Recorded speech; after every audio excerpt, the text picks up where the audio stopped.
Buenos días, el día de hoy lo vamos a tratar el tema sobre el proyecto Genoma Humano. Mi grupo está conformado por Luis Mojica, Daniel Morón y mi persona, María José Rosado. Hacemos parte de la Universidad Metropolitana de Barranquilla del programa de Medicina del tercer semestre. Entonces, comencemos. El proyecto Genoma Humano fue un proyecto internacional de investigación científica con el objetivo fundamental de determinar la secuencia de pares de bases químicas que componen el ADN y así identificar y cartografiar todos los genes de un genoma humano promedio, desde un punto de vista físico y funcional, incluyendo tanto los genes que codifican proteínas como los que no. Entonces, en el año 2003 se completó la secuencia del genoma humano, aunque no se conoce la función del todo. El proyecto, dotado con $3.000 millones de dólares, fue fundado en 1990 en el Departamento de Energía y los Nacionales de la Salud de los Estados Unidos, bajo la dirección del Dr. Francis Collins, quien lideraba el grupo de investigación público conformado por múltiples científicos de diferentes países. Continuando con la historia del proyecto Genoma Humano, en sus inicios en 1984 comenzaron las actividades propias del proyecto Genoma Humano, coincidiendo con la idea de fundar un instituto para la secuenciación del genoma humano por parte de Robert C. Chambers, que en ese momento era el rector de la Universidad de California. De forma independiente, el Departamento de Energía de los Estados Unidos se interesó por el proyecto, al haber estudiado los efectos que las actividades de sus programas nucleares producían en la genética y en las mutaciones. Entonces se conocía como el proyecto Hugo. En su comienzo, el proyecto Genoma Humano se enfrentó a dos tipos de científicos. De un lado estaban los biólogos moleculares universitarios y del otro estaban los biólogos de Instituto de Investigación del Instituto Nacional de Salud, organismo estatal que percibía grandes sumas económicas federales destinadas a la investigación. Si bien este enfrentamiento se basó en la preocupación de ambos científicos por la magnitud y los costes de la empresa a llevar a cabo.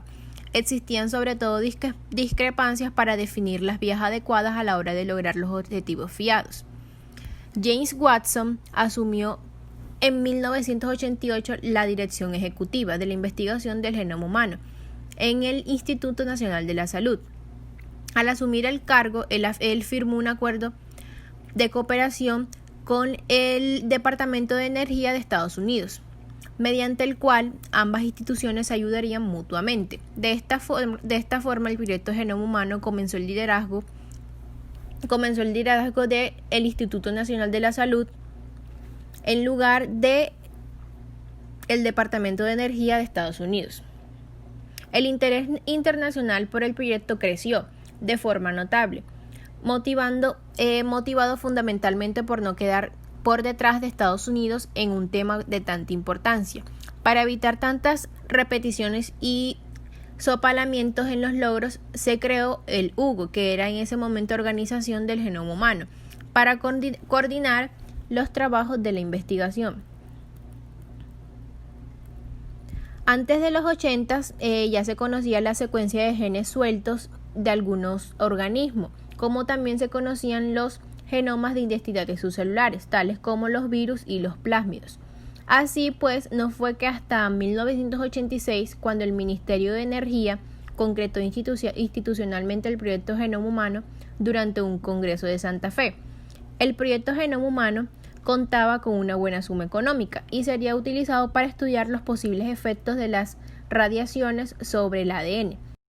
Al siguiente año, en el Congreso de Biólogos en el laboratorio de Cold Spring Harbor, el Instituto Nacional de la Salud quiso participar del proyecto al ser otro organizador público con mucha más experiencia biológica, si bien no tanto en la organización de proyectos de esta magnitud. El debate público que suscitó la idea captó la atención de los responsables políticos, no solo porque el proyecto Genoma Humano era un gran reto tecnocientífico, sino por las tecnologías de vanguardia que surgirían, así como porque el conocimiento obtenido aseguraría la superioridad tecnológica y comercial del país.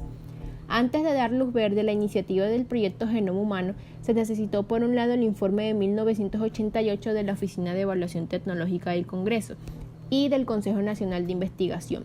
Este año se inauguró HUGO, que era Organización del Genoma Humano, y James Watson fue nombrado alto cargo del proyecto, quien sería reemplazado por Francis Collins en abril de 1993, en gran parte por su enemistad con Bernardine Haley, que era su jefe por aquel entonces.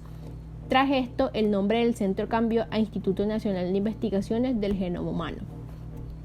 En 1990 se inauguró definitivamente el proyecto Genoma Humano, calculándose 15 años de trabajo. Sus objetivos principales en una primera etapa eran la elaboración de mapas genéticos y físicos de gran resolución, mientras se ponían a punto nuevas tecnologías de secuenciación para poder abordar todo el genoma. Se calculó que el proyecto Genoma Humano estadounidense necesitaría unos $3.000 millones y terminaría en 2005. En 1993 los fondos públicos aportaron $170 millones, mientras que la industria gastó aproximadamente 80 millones. Con el paso de los años, la inversión privada cobró relevancia y amenazó con adelantar a las financiaciones públicas. Bueno, mi nombre es Daniel Morón y a continuación voy a hablar sobre las ventajas del proyecto de Genoma Humano. El proyecto de Genoma Humano daba avances en el campo de la biología molecular que han permitido que empleemos nuestro conocimiento sobre algunas enfermedades genéticas hereditarias o adquiridas, de las que antes no teníamos como ciertos conocimientos amplios, sino que teníamos conocimientos limitados, y ahora en la actualidad pueden ser definidas con gran precisión desde un punto de vista molecular. ¿Qué son las enfermedades genéticas? Bueno, para las enfermedades genéticas se puede entender que son aquellos trastornos que suceden debido a alteraciones en un gen.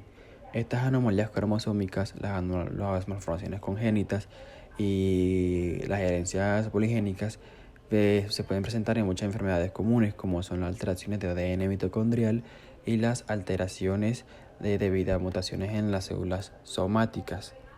El proyecto de Genoma Humano, entre todas las cosas, pretende identificar los factores genéticos de enfermedades comunes, como tal mejorar los diagnósticos de estas patologías y valorar en sí los riesgos individuales de cada enfermedad y evaluar su problemática por cada uno de ellos, y asimismo desarrollar nuevos medicamentos y analizar qué tan eficaz son estos en la parte farmacológica, toxicológica y aquellos efectos secundarios que pueden presentar en cada persona.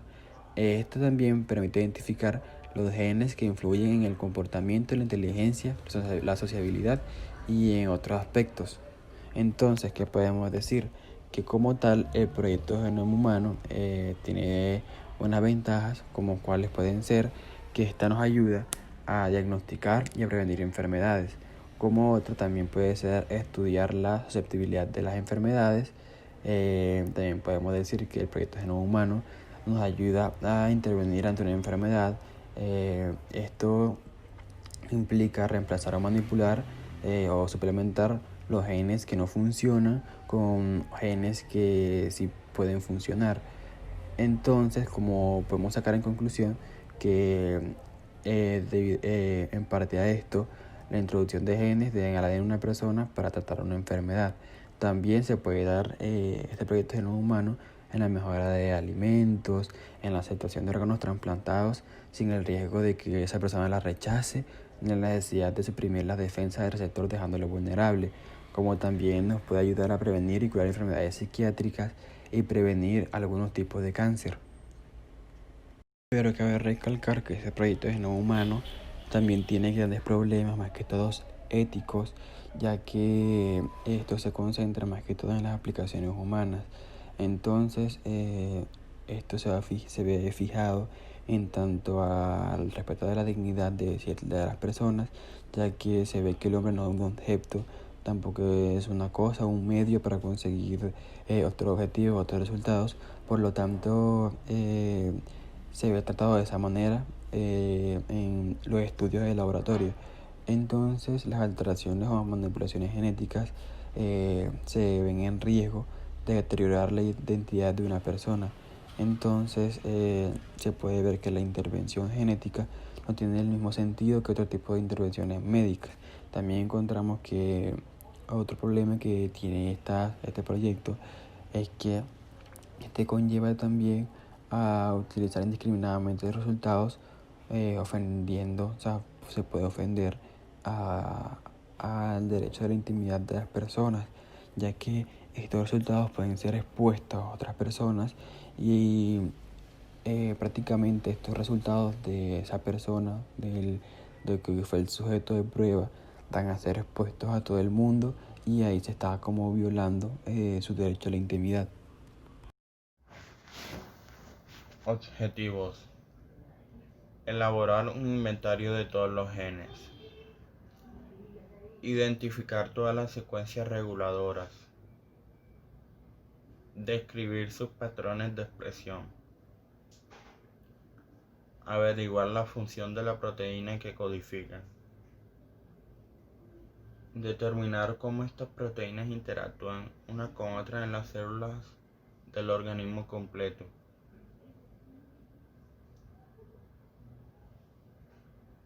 ¿Qué tipos de mapas se realizan en este proyecto? Este proyecto supuso la realización de 2 tipos de mapas: un mapa genético y un mapa físico. Los mapas genéticos, estos simplemente indican la posición relativa de los diferentes genes.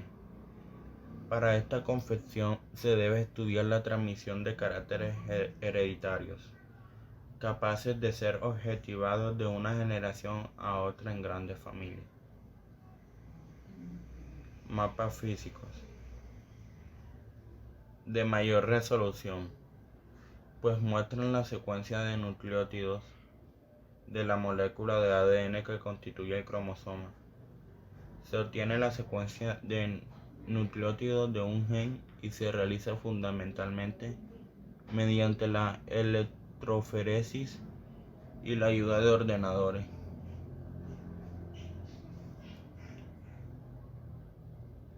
Repercusiones: es y será como entrar en una nueva era de la medicina. Desde el punto de vista humanitario, será posible curar todas las enfermedades de origen hereditario o que presenten alteraciones al nivel del ADN. También será posible clonar todos los órganos y estructuras de un mismo individuo a partir de sus propias células, con lo cual el problema actual del rechazo y listas de espera para el trasplantamiento de órganos habrá terminado. Y desde un punto de vista ético, será muy importante regular el uso de estas técnicas, pues cuando tengamos el conocimiento de cómo funcionan todas las recetas, esto se podrá aplicar para hacer el bien como para hacer el mal. Por eso se debe regular específicamente a unas aplicaciones muy concretas para que se aplique de una manera adecuada.